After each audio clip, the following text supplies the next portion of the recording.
Bueno, buenas tardes. Nosotros vamos a hablar de enfermedad diverticular, también conocida como diverticulosis. Pasamos. La enfermedad diverticular comprende tres entidades. Primero tenemos la diverticulosis, que es la presencia de divertículos en la pared colónica. Puede ser sintomática o asintomática. La diverticulitis es la inflamación aguda de un divertículo y también está el sangrado diverticular. Bueno, con respecto a la diverticulosis, es una enfermedad que se caracteriza por la presencia de uno o más divertículos en la pared del colon, generando de esta forma un aumento de la presión intraluminal, principalmente en la región sigmoidea, debido al intento de propulsar pequeñas bolas de materia fecal duro y seco a lo largo de la luz intestinal. Su patogénesis es multifactorial y comprende el envejecimiento del colon, el bajo aporte de fibra, entre otros factores, los cuales vamos a ir detallando con mayor profundidad en las siguientes diapositivas. Vamos a la siguiente. Bueno, ¿qué son estos divertículos? Como mencionamos anteriormente, son dilataciones, son hernias que se van a formar en el colon. A su vez, los divertículos anatómicamente se pueden clasificar en divertículos verdaderos o congénitos, cuando influyen las tres capas de la pared colónica, que son la mucosa, la submucosa y muscular, y estos mismos se van a localizar en el lado derecho del colon. A diferencia de los divertículos falsos o pseudodivertículos, que se denominan de esta forma, ya que no incluyen todas las capas de la pared intestinal, y se van a ubicar en el colon izquierdo, usualmente en el colon sigmoides. Bueno, un divertículo tiene un tamaño aproximadamente entre 5 y 10 milímetros. Se desarrollan a lo largo de la vida debido al aumento de la presión en el intestino. En el 95% de los casos se localiza en el colon sigmoides, ya que es la porción más angosta del colon y ahí se ejerce mayor presión. Y el colon sigmoides se encuentra en la parte inferior e izquierda del abdomen. Aparece con mayor frecuencia después de los 40 años de edad, afecta a la tercera parte de los mayores de 60 años y a más de la mitad de los mayores de 80 años. Bien, ahora nosotros vamos a hablar de la etiología, ¿sí? De las causas que provocan la diverticulosis, ¿sí? Esta etiología es multifactorial. Lo primero que vamos a hacer referencia es la edad, que es el factor de riesgo más importante, en realidad es el que está establecido con mayor claridad, ¿sí? La prevalencia va aumentando, ¿sí? Según aumenta la edad de la persona, es decir que va a haber una menor prevalencia en las personas que tienen menos de 40 años y una mayor prevalencia a partir de los 60, ¿sí? Los adultos mayores, sobre todo los que tienen entre 70 y 80 años. Si bien la edad avanzada, ¿sí? Tiene una relación con la diverticulosis, no solo eso, sino que tiene que ver todo el curso prolongado, ¿sí? Durante el cual esta pared del colon estuvo expuesta y por lo tanto mucho más susceptible a otros factores patogénicos. Hay que también reconocer que la mayoría de los pacientes cursan con diverticulosis, ¿sí? De forma sintomática durante el largo de la vida hasta que se diagnostica. Esto tiene que ver sobre todo en los adultos mayores con el bajo consumo de fibra, ¿sí? Que llevaron a cabo a lo largo de toda su vida y se profundizó más en esa edad, ¿sí? El bajo consumo de agua, el alto consumo de grasas saturadas y todo lo que vamos a ver a posterior. Bueno, la dieta es un factor muy importante para el desarrollo de la diverticulosis y la progresión a enfermedad diverticular. Estudios donde se evaluó una población sana para la pesquisa de cáncer de colon rectal con colonoscopía permitió evaluar a la población con diverticulosis, en donde sugirieron que una dieta baja en fibra es un factor causal muy importante. Asimismo, una alimentación rica en carnes rojas puede estar relacionado con cambios en la flora bacteriana y alteraciones en la inmunidad local. O sea, aunque la fibra no previene la formación de los divertículos, puede ser importante para prevenir la enfermedad diverticular. Bien, el tercer factor que tuvimos en cuenta es la obesidad, ¿sí? Todo paciente sí que tenga un IMC mayor a 30, lo que conocemos como obesidad grado 1, presenta mayor riesgo a tener divertículos y a desarrollar la complicación, ¿sí? Diverticulitis o hemorragia diverticular, que después van a hablar mis compañeros. ¿Qué es lo que sucede? No hay que olvidar que la obesidad sí es una enfermedad que es proinflamatoria, que suelen ser pacientes que son sedentarios, que no realizan actividad física, que consumen grasas saturadas, ¿sí? Muy bajo aporte de fibras, de vegetales, de cereales integrales, de frutas. Y además, esto también lleva a estados de constipación, de estreñimiento, donde, como dijeron mis compañeras, los divertículos que se forman en la parte débil de la pared colónica porque aumenta la presión, ¿sí? Lo que sucede es que esta presión, para poder propulsar la materia fecal, ¿sí? Dura y pequeña, hace esto, ¿no? Genera un mayor trabajo, ¿sí? Intestinal, un mayor trabajo del peristaltismo, lo que puede generar y dar divertículos también. Bueno, y respecto a la genética, existen enfermedades genéticas que están relacionadas con alteraciones en el tejido conectivo, donde uno de los genes ausentes es el que produce la elastina. La elastina es una proteína que le da elasticidad a los vasos sanguíneos, a los distintos tejidos corporales, en donde esta enfermedad, la diverticulosis, puede estar asociada con esta disminución en la producción de elastina y una disminución de la expresión del colágeno, generando hernias o estenosis, que son estas obstrucciones. El otro factor, el quinto, pusimos el sedentarismo, más que nada relacionado con la actividad física, ¿sí? Que ayuda a favorecer todo lo que es la motilidad intestinal, ¿sí? A favorecer el tránsito y a poder regular, ¿sí? Las deposiciones. Un paciente que es sedentario, como un paciente obeso, o últimamente lo que vimos en la pandemia, va a poder predisponer a que en un futuro pueda desarrollarse, conjunto de otros factores, los divertículos. Bueno, el consumo de tabaco puede aumentar un 23% el riesgo de enfermedad diverticular, y tanto el consumo excesivo de alcohol como de estos medicamentos antiinflamatorios no esteroides, como el caso del ibuprofeno o la aspirina, pueden aumentar el riesgo de perforación y de absceso en pacientes que ya tengan complicaciones de la enfermedad diverticular. Bien, vamos a pasar a la epidemiología, que lo dividimos en lo que es mundial, lo que es la edad y lo que es el sexo. Mayormente, desde el punto de vista mundial, vamos a ver una mayor prevalencia en todos los países industrializados, sobre todo los de Occidente, Estados Unidos, países europeos, Australia, donde la mitad de la población que tiene más de 60 años ya desarrolla diverticulosis. Esto tiene que ver, obviamente, como venimos hablando, de un estilo de vida, de una calidad alimentaria, ¿sí? De productos ultraprocesados, de comida rápida, donde no está incluido el aporte de las comidas en fibra.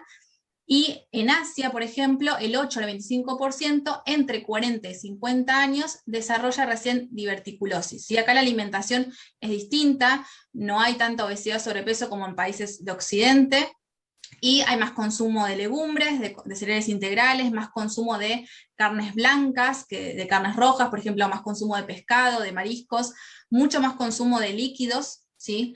Entonces acá se puede ver la diferencia a nivel mundial, que sobre todo lo que va a impactar es en los sistemas de salud, en los costos que trae aparejados. Bueno, y respecto a la edad, como ya dijo mi compañera, la incidencia de diverticulosis aumenta con la edad, o sea, más del 50% se da en pacientes mayores de 60 años y aproximadamente el 80% se da en personas mayores de 80. La incidencia en personas menores de 40 años, bueno, es mucho más baja en relación con los adultos mayores, siendo aproximadamente entre un 5 y un 10%. También se puede evidenciar que la prevalencia de esta patología se puede dar mayormente en mujeres, bueno, mayores de 50. Esto puede estar relacionado con que la mujer ya está cursando la menopausia, entonces en la menopausia hay una disminución de los estrógenos generando una hipovitaminosis de vitamina D. La vitamina D lo que hace es cumple un rol fundamental en mantener la homeostasis colónica a través de la modulación de la inflamación, manteniendo también la integridad del epitelio y regulando la proliferación intestinal. Bueno, con respecto a la sintomatología, como toda enfermedad o patología asintomática, es muy difícil detectar a tiempo de que la tenés o la padeces, y solo se logra detectar cuando aparece algún síntoma o cuando nos hacemos algún tipo de estudio como los que vamos a ver más adelante.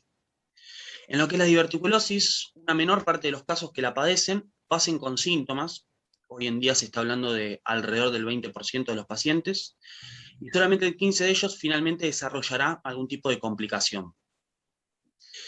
¿Cuáles son estas complicaciones o síntomas? Bueno, episodios de dolor, que es lo más frecuente, localizados generalmente en lo que es la región de la zona de la fosa ilíaca izquierda. Estos dolores generalmente se dan luego de las ingestas y se suelen aliviar con lo que es las deposiciones. También tenemos lo que es una distensión abdominal, una hinchazón abdominal. Otro de los síntomas, de las complicaciones que puede haber es el estreñimiento. Eso es que más adelante vamos a hacer mucho hincapié en lo que es la fibra. Y en algunos casos está acompañado con algún tipo de diarrea. Por otro lado tenemos la sensación de evacuación incompleta tras las deposiciones, que es esa sensación de que queda algo retenido en el intestino. Por último, otro de los síntomas o de las complicaciones que puede haber, la emisión de moco junto con las heces, la aparición de moco en las heces, nos puede llegar a marcar que puede haber alguna anormalidad o alguna obstrucción intestinalmente hablando. Bueno, en cuanto a las complicaciones, la hemorragia digestiva y la diverticulitis son las complicaciones principales y a veces son la primera manifestación de la enfermedad diverticular. En cuanto a la hemorragia, a medida que el divertículo se hernia, los vasos que penetran son responsables de la debilidad de la pared intestinal. Estos se extienden sobre la cúpula del divertículo y quedan separados de la luz intestinal solo por un recubrimiento mucoso muy fino. Con el tiempo, estos vasos quedan expuestos a injuria en el lumen, llevándolos a una debilidad predispuesta a ruptura. Cuando sucede esta ruptura, sucede el sangrado repentino en el lumen, el cual suele detenerse solo y por lo general no produce dolor abdominal. La hemorragia suele ser de color rojo oscuro o formar coágulos color rojo vivo, y también puede ser crónica y a su vez escasa. Esta se diagnostica por endoscopía y su curso clínico suele ser benigno, ya que en el 70-80% de los casos de diverticulosis la hemorragia cede de forma espontánea.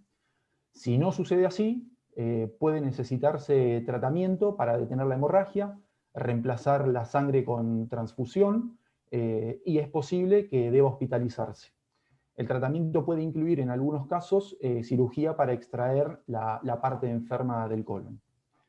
Y en cuanto a la diverticulitis, es la evidencia de inflamación del divertículo, que puede presentarse con fiebre, taquicardia o dolor abdominal, con o sin signos o síntomas localizados.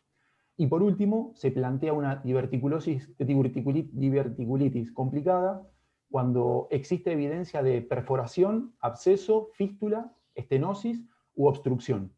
El diagnóstico se basa en los síntomas y algunos análisis, aunque algunas veces se precisa de pruebas de imagen, como puede ser una ecografía o una tomografía computarizada. Bueno, justamente para poder diagnosticar si estamos en presencia de esta enfermedad, más allá de aquellos pacientes que cuentan con síntomas, tenemos estos 4 distintos tipos de diagnósticos. En primer lugar tenemos la videocolonoscopía, justamente hay un video que reproduce más o menos cómo es el procedimiento. Bueno, la colonoscopía es un procedimiento justamente realizado por un médico para poder observar el interior del colon y del recto con un colonoscopio. Es un tubo flexible del grosor de un dedo que tiene una luz y una cámara en una de sus extremidades, que es la que permite grabar el video del interior, digamos, se introduce por el ano y se lleva hasta el recto y hasta el colon. En segunda instancia tenemos el colon por enema. Esta es una radiografía del tracto gastrointestinal inferior. Esto es un examen que permite evaluar el colon ascendente o derecho, el transverso, el descendente o izquierdo, también el sigmoide y el recto. El apéndice y el intestino delgado distal también pueden incluirse. Después tenemos la tomografía computada.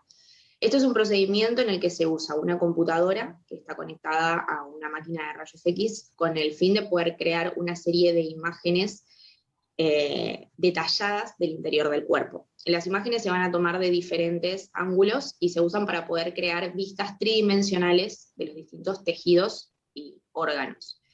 Y bueno, el ultrasonido es la reconocida ecografía, que es la prueba de diagnóstico por imágenes. Vamos a la siguiente.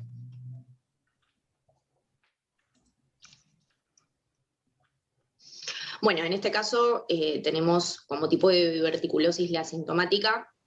Como ya han dicho, solamente el 70 o el 80% de las personas que tienen divertículos no presentan síntomas. En este caso tenemos presencia de divertículos sin manifestaciones clínicas ni complicaciones clínicas. Como objetivo nutricional vamos a tener como recomendación dietética la finalidad de aumentar la masa fecal, o sea, evitar el estreñimiento, y evitar el desarrollo de la presión intraluminal elevada, obviamente que es lo que causa molestias en el paciente. Como tratamiento nutricional es importante una dieta rica en fibra, soluble e insoluble, justamente para poder trabajar el tema del estreñimiento. Es importante no fumar, evitar el consumo de alcohol y realizar actividad física. También, como han dicho, el sedentarismo no es bueno en este tipo de enfermedades. Tratamiento médico para la diverticulosis asintomática no se indica, ni tratamiento farmacológico, y tampoco intervención quirúrgica, no se requiere. Bueno, en cuanto a la diverticulosis sintomática, los síntomas atribuibles son la ausencia de inflamación visible o diverticulitis. Cursa episodios de dolor abdominal y dichos dolores disminuyen con la eliminación de las deposiciones, flatulencias o con los movimientos intestinales. También puede estar asociado a distensión abdominal, diarrea o constipación. En cuanto al objetivo nutricional, este es prevenir recurrencias de la diverticulosis sintomática y recurrencias en diverticulitis. En cuanto al tratamiento nutricional, lo que se recomienda es una dieta rica en fibras solubles, la cual sirve para atraer el agua y convertirse en gel durante la digestión, lentificar la digestión misma, y de esta manera crear materia fecal de mayor tamaño, más blanda, lo cual ayudará a reducir la presión intraluminal y facilitará las evacuaciones. Como resultado, ayudará a aliviar la sintomatología. Otro punto importante es el consumo de probióticos. La fisiopatología de los mismos es inhibir la adherencia de los patógenos, aumentar la liberación de inmunoglobulina A en las placas de Peyer, aumentar la actividad del sistema inmune, inhibiendo la liberación de citoquinas proinflamatorias y estimulando a las antiinflamatorias. La manipulación de la flora colónica puede ser utilizada en el control de la inflamación y asimismo en el control de los síntomas en los pacientes. Y por último, también se recomiendan los cambios de hábitos, como por ejemplo no fumar, evitar el consumo de alcohol y realizar actividad física. Por otro lado, el tratamiento médico se basa en la utilización de dos fármacos. Uno de ellos es la mesalazina, en el cual el mecanismo de acción todavía no está del todo claro, pero se sabe que actúa a nivel del epitelio intestinal como un antiinflamatorio, y por este motivo, que es de suma importancia el tema del consumo de probióticos, ya como expliqué anteriormente, tienen la misma función antiinflamatoria. Bueno, la mesalazina también inhibe a los radicales libres, o sea que actúa como un antioxidante, pero a su vez tiene un punto en contra, que también inhibe a la interleuquina 1, que es un tipo de citocina que se usa en el tratamiento del cáncer para estimular el sistema inmune. Y por último, el otro fármaco es la rifaximina, que es un antibiótico que se administra por vía oral y tiene la propiedad de presentar una absorción prácticamente nula, por lo cual su mecanismo de acción consiste en inhibir la síntesis del ARN bacteriano, dificultando de esta forma la multiplicación de agentes infecciosos. Bueno, está demostrado que la terapia combinada de estos dos fármacos, o sea, de la mesalazina y la rifaximina, es más efectiva en la prevención de recurrencia de diverticulosis que con la terapia de alguno de estos dos fármacos por sí solos. Listo. Bueno, llegamos a una parte importante y un factor influyente en esta patología, que es la fibra, que hasta el día de hoy sigue siendo objeto de análisis e investigaciones en general, y para con esta enfermedad. Bueno, para comenzar a hablar de la fibra, lo primero que tenemos que hacer es dividirla en dos. hablar de lo que es la fibra fermentable, también llamada soluble, y la fibra no fermentable o insoluble, que ahora las vamos a estar desarrollando. Bueno, con respecto a la fibra insoluble, esta es un tipo de fibra encargada de dar forma y volumen a las heces, acelerar el tránsito y promover los movimientos intestinales. Esta fibra la podemos encontrar principalmente en los granos integrales de cereales, avena, salvado de avena, hortalizas, en las cáscaras de frutas y también las podemos encontrar en las legumbres. Respecto a la fibra soluble, sus componentes son gomas, mucílagos, pectinas y algunas hemicelulosas. Se caracteriza por absorber agua y formar un gel viscoso que lentece el vaciado gástrico. Produce mayor grado de fermentación, o sea, más distensión abdominal, menor tiempo colónico y menor presión intracolónica. Se encuentra principalmente en frutas, hortalizas, avena, cebada, y lo importante de la fibra soluble es que previene la complicación de la enfermedad diverticular, que es la diverticulitis. Bueno, y para completar el tema de la fibra, aclarar ese cartel o ese llamado de atención que aparece ahí abajo, y es sobre el rol de la fibra, y tiene que ver con que todavía se sigue estudiando todos los tipos de fibra, incluso la cantidad, siempre hablando de una tolerancia individual, y también se sigue estudiando el efecto que tiene la fibra, que logra sobre la no aparición de esta patología, sobre la prevención de la misma. Bueno, y a modo de conclusión vamos a hablar de la terapéutica nutricional, abarcando los temas que hablamos anteriormente. La medida terapéutica básica es el consumo de 15 a 20 gramos de fibra para favorecer el tránsito intestinal. Bueno, como ya nombraron mis compañeros, esta fibra que se encuentra tanto en los cereales integrales como el panes, arroz, en salvado de trigo, legumbres, avena, salvado de avena, en frutas y en verduras. Y respecto a la frecuencia semanal del consumo de carnes rojas, lo ideal sería que se disminuya la frecuencia del consumo de carnes rojas, aumentando la frecuencia del consumo semanal de carnes blancas como pescado y pollo.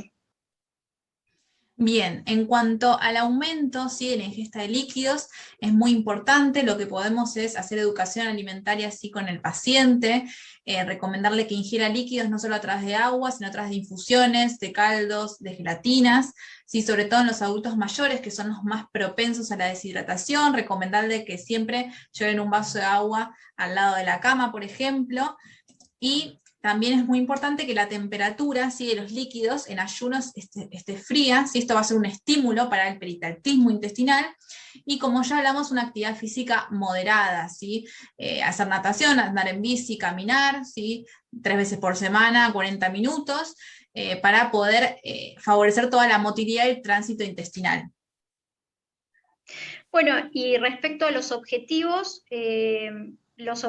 principales a tener en cuenta va a ser disminuir la presión intraluminal y también evitar la progresión de la enfermedad diverticular, previniendo así la aparición de la diverticulitis, que era esta inflamación.